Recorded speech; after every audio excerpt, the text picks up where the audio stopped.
Hello students, in this video I have a CBSE class 12 poem, a photograph, in which I will explain this poem line by line with figures of speech discussion. This poem was authored by Shirley Towson, who was born in 1924 in Henley on Thames. It's a place name in England. She was the daughter of Hornbill Dixon, his father named Hornbill Dixon, and Marjorie Brown was her mother name. She was passionate about creative writing and means poetry writing, and was greatly influenced by her father, who was a writer as well. Her father, Shirley Towson's father, was also a writer, and she was influenced by her father, and she decided to become a poetess. Let's discuss the title significance of this poem, a photograph. As we know, the photograph is a very simple title. So title in this poem, in this content, the poetess had discussed about the value of a photograph. Now let's discuss the theme of this poem. The theme of this poem is that poet wants to say that a photograph which we capture on our memorable moments. A photograph is not only a photograph which we capture only for our rejoice and entertainment. Actually, it is a part of our memory. Of those memorable moments on which we click snapshots. So a photograph is a kind of memory of our past times. Sometimes a photograph gives us entertaining memory, a good memory. Sometimes it provides us a bad memory. So the various aspects of photograph have been described here, but in this poem the poetess is describing about a bad aspect of the photograph, which is that in the process of keeping our memory alive through the snapshots, photographs, sometimes we get sad memories also. And here the poetess saw the photograph of her mother, and she reminds about her mother, which she have who has passed, means who is no more. She has died. Poetess' mother has died, and to see the photograph of her mother, the poetess is now remorsing. She is very sad and reminding about her mother. Now let's start explanation of this poem line by line. The cardboard shows me how it was when the two girl cousins went paddling, each one holding one of my mother's hands. Now let's understand it. The cardboard means cardboard is a kind of material on which the photographs are kept. Photographs are arranged and they are kept safe for a long time.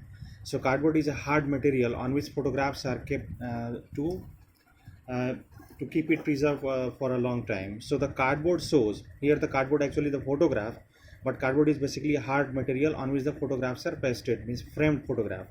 So there is a framed photograph of a poetess' mother, and the cardboard shows, the photograph shows me means poetess, how it was, that how those days were, how those days were good days when the two girl cousins. So actually here Shirley Towson is viewing a photograph in his home, and in that photograph she observes that there are two girls who they are the cousins, along with Miss. Actually in the photograph there are three girls, and one girl among those three girls is the mother of Shirley Towson, and other two girls are the cousins of Shirley Towson's mother. They went paddling, and at what time the photograph was taken, the snapshot was captured. Actually these all three girls means while poetess' mother was unmarried, she was a girl. She, poetess' mother, and her two cousin sisters went paddling. Paddling is a kind of process in which we walk on in the shallow water, means whenever we go on sea beach, on a river bank, and at the bank of the sea, at the beach of the river where water is not too deep, the people walk barefooted in the water to have the pleasure of water. So same, that the paddling process is the same process, means this photograph was captured at the moment when poetess' mother and her two cousin sisters were walking barefooted at the seashore.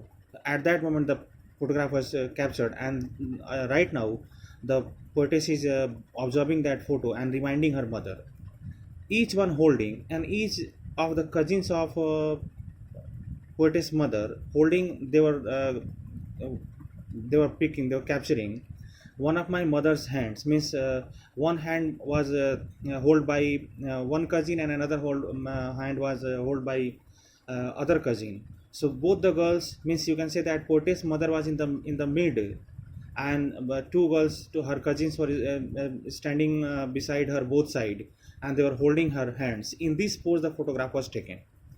And see the big girl, and she means here's the poetess mother again. The big girl, she was the big girl, means she was the biggest among, she was the elder among the three, means cousins were younger and poetess mother was elder. See the big girl, some 12 or years so, some 12 years so, means actually you can say that poetess mother was the elder girl, but still she was 12 years. So poetess mother was 12 years of age, so maybe that her cousins was 10, 9, something like that. All three stood. As I told that three girls are here, one poetess mother and two her cousin. All three girls are stood still. They have stood still, means they were giving a photograph pose to a smile. And in this photograph, which poetess is viewing right now, observing right now, in this photograph, these three girls are standing in the water, just just at the seashore, and they are smiling. All the three girls are smiling through their hair. Through their hair means the hair is smeared over their hair. The hair is smeared over their faces. On the faces there are hair which have been smeared. You can say that the hair is visible on their faces. The hair of head is smeared over their faces, flying. As you know that near the seashore, a very mild air blows, and because of that mild wind, the hair also flies. So hair is flying and it is over their faces, and through their hair they all are smiling. So they have given a pose for picture. It's a picture pose. At the uncle with the camera, and who took the photograph? The uncle of these three girls took the with the camera, took their snapshot, and they all three girls gave a smiling pose over hair over their faces. A sweet face, my mother's. In that photograph, Sirette often says that my mother's face was very sweet, means she was very beautiful. Poetess mother was very beautiful. That was before I was born, and I was quite sure that it was before poetess birth, because it was just 12 years of age of poetess mother. And the sea, beside which they are standing, which appears to have unchanged less. The sea was not changed much. See, as it appears in the photograph, while poetess mother was 12 years of age, and while poetess mother has today died, means she has grown up, she become aged, and thereafter poetess mother died also. The poetess became young. Poetess was not born at the time. Poetess came into her mother's life, and but means in this long duration, from 12 years of age of poetess mother, the picture was taken at that time. From that time till the death of till this date, the river is not changed. There are very less changes came into the sea. Wash their terribly transient feet, but that was washing the sea, which is very which is not much changed. Wash their terribly transient feet. It is washing. It is appearing that it is washing their means the all three girls terribly transient feet. Terribly means here poetess is terrified. Here poetess is scared to think. The transient feet means the temporary feet. Actually, whenever we walk in shallow water, and as soon as we keep our we take next step, the previous step foot marks are left in the water. So that foot marks, as the poetess and his and her two cousins were moving forward, just their previous steps were being foot imprints were created on the sand, but immediately the water came and washed that foot marks, and foot marks disappeared. So that here poetess says that the temporary transient means temporary feet, the temporary feet foot marks.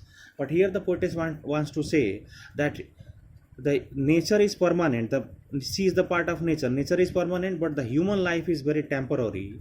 It is for only short time. Here I would like to discuss that there are a few figure of speech in this paragraph used by the poetess. Actually, you could see in this line, terribly transient feet. There is a figure of speech used transferred epithet. A figure of speech that is used transferred epithet, and actually stood still. Here is transport epithet. Transport epithet is a kind of figure of speech in which a small part of body is expressed as a whole. Means here only the feet of the human body has been told that it is temporary, but not only feet is temporary, the whole human body is temporary. So it's a transport epithet figure of speech here. And here you could say that still, stood still, and two. So these three words, stood still, a smile, s is repeated. So there is alliteration, actually alliteration figure of speech you could find till now. Let's proceed towards the second paragraph, stanza. Some 20-30 years later, she would laughed at the snapshot. Now the poet is imagining that while the photograph was taken of poetess mother, the poetess mother was 12 years of age at that time, and while poetess mother saw her picture herself after 20-30 years, means poetess mother was 12 at the time. So if she is observing her own photograph after 20 years, means she has become 32 of age. After 30 years means she has become 42 of age. And whatever your physical structure, physical texture in the age of 12, that will definitely change in the age of 32 or 42. So if you have your child, you can imagine about yourself also. If you have a childhood photograph while you are a very young kid, very young child, and if you observe your same photograph after 30 years, 20 years, 50 years, you will smile to see your photograph. Same thing is happening here, that after some 20-30 years later, she would laugh at the snapshot. Means poetess mother, this is the experience of poetess. Poetess is saying that after 20-30 years, whenever my mother saw the photograph which was taken at the age of 12, she used to laugh at that time. Snapshot means photograph. So see her photograph, her mother used to laugh. And she used to say, how she laughed? She used to say that, see, Betty and Dolly. Betty and Dolly are the name of two cousin sisters. As you know that two cousin sisters also along with poetess mother. So Betty is one cousin sister and Dolly is second cousin sister. She say that, let's see that Betty and Dolly, she would say, poetess mother say, and look how they dressed us for the beach. And she also laughed at the point that how strangely they are dressed for the sea beach. Means they were there for spending their holiday. And she used to smile to see this photograph after 20-30 years later, to say that, let's see that how they dressed us. The sea holiday was her past. Actually that was a sea holiday. That was a holiday time which poetess mother went to spend on seashore. So that was a sea holiday. That sea holiday was the past of poetess mother. Means that became a past memory for poetess mother, because while she was 12 years of age, she went to that for that holiday spending. So whenever poetess mother saw that photograph, she reminds that 12 years of age and the sea holiday. So sea holiday was her past, means that was past now. Mine is her laughter. But for poetess says that for me, here there are two changes actually. One change, that poetess mother has lost her sea holiday. Actually it was just happened in 12 years of age. Only memories were remaining. And for mother, for poetess Sillett Olson, her mother's smile was no more. Means mine is her laughter.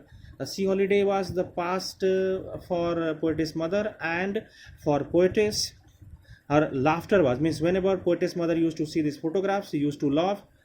But now poetess mother is no more, she has died. So poetess is missing her mother. She smiled while she used to see this photograph and smile.